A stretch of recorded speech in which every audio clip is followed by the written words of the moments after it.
think our success as a design practice comes out of that interdisciplinary approach. It's not driven solely by sort of the architecture of the building, it's the interrelationship between architecture, interior architecture, and landscape architecture. I think the success of our firm has really been based on really working closely with our clients. Every house is completely different, and I also think the holistic design sensibility of our firm is very important, bringing the architecture, interiors, and the landscape together. I think the inspiration for the project at Piccadilly was really based on the fact that the clients themselves were big entertainers, they're very social people, so we really wanted to make sure that that project had a really fun social space. Front of the house, it was a bit enigmatic and more private, but then once you entered the house, you were right at the interior of the L shape, and you were really confronted by this amazing pool deck and a very open feeling on the family social side. When you have an L-shaped house, of course, you have views of the architecture. The architecture plays a kind of significant relationship to the sort of experience of the house, which is the real strength of the project.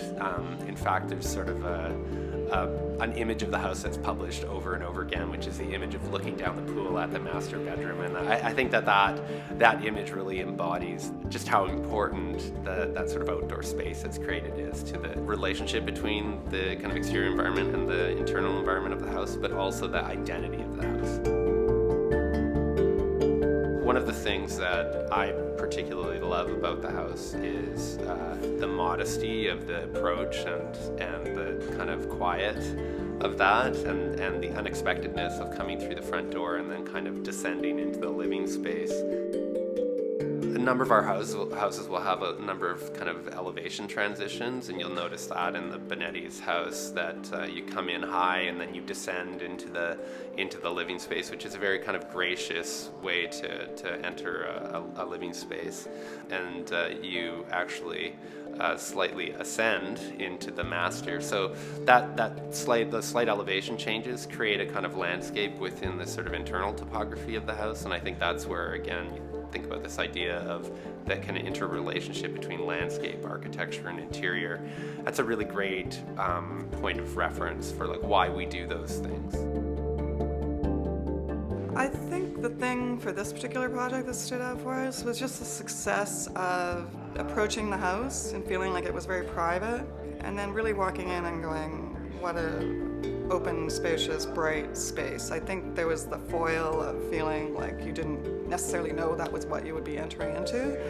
And that was actually a good thing for us, having a bit of duration and feeling like there was not just like a one-off experience. And these were also clients, of course, who come from the design industry. So they're highly enlightened clients. So the expectations were very high, and as were ours.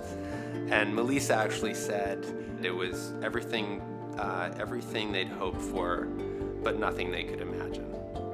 And we often tell people that is sort of our greatest aspiration.